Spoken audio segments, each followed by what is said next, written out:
नरेंद्र मोदी विरुद्ध राहुल गांधी या राजकीय सत्ता संघर्षानं अचानक सेक्सी वळण घेतलंय।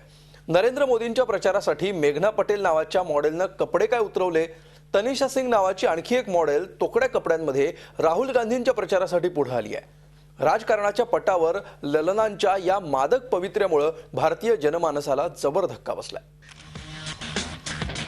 उलाल्ला उलाल्ला, प्रेमात आणि युद्धात सगळं काही माफ असतं असं म्हणतात। आता त्यामध्ये राजकारणाचीही भर टाकावी लागेल असं दिसतंय, कारण राजकारणात आपल्या नेत्यासाठी वाटेल ते करण्याची कार्यकर्त्यांची तयारी असते। मात्र त्यात आता हुस्न के लाखो रंग भरायला सुरुवात झाली आहे। भाजपचे पंतप्रधान पदाचे उमेदवार आणि गुजरातचे मुख्यमंत्री नरेंद्र मोदी यांच्यावर मेघना पटेल नावाची एक मॉडेल फिदा झाली आहे। एवढी फिदा झाली आहे की तिनं अंगावरचे कपडे उतरवले आणि भाजपचं निवडणूक चिन्ह असलेल्या कमळांच्या पाकळ्यांनी आपलं शरीर झाकून घेतलं। शिवाय वोट फॉर मोदी असा फलकही तिनं हाती धरला। अशा अवस्थेतली ही कमळाबाई बघून सदैव दक्ष असलेल्या भाजपवाल्यांचं लक्षच विचलित झालंय, कारण मोदींच्या प्रचारासाठी ते जंग जंग पछाडत असले तरी प्रचाराचा स्तर एवढ्या खाली घसरेल अशी कल्पना भाजपवाल्यांनी स्वप्नातही केली नव्हती। महाराष्ट्र प्रदेश भाजपचे प्रवक्ते माधव भंडारी यांनी या प्रकाराबाबत तीव्र नापसंती व्यक्त केली आहे।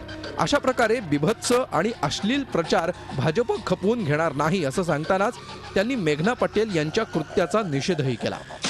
2 मिनिटांच्या पब्लिसिटीसाठी असे घाणेरडे प्रकार होत असल्याची नाराजी त्यांनी बोलून दाखवली। हे थोडं झालं म्हणून की काय, आता काँग्रेसच्या राहुल गांधींच्या बाजूनं आणखी एक कमी कपड्यातली मॉडेल पुढे आली आहे। तनिषा सिंह नावाच्या या मॉडेलनंही मेघनाचाच कित्ता गिरवत आपले कपडे उतरवले।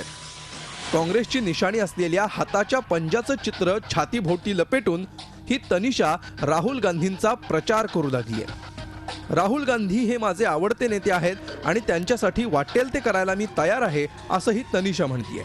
मेघना पटेलनं केवळ फोटो सेशन करून आपली हौस भागवून घेतली। मात्र तनिषानं आणखी पुढे जात तोकड्या कपड्यांमध्ये मीडियाला मुलाखतीही दिल्यात। यापूर्वी पूनम पांडे नावाच्या आणखी एका मॉडेल कम अभिनेत्रीनं अशीच खळबळ उडवून दिली होती। झी 24 तास रहा एक पाऊल पुढे।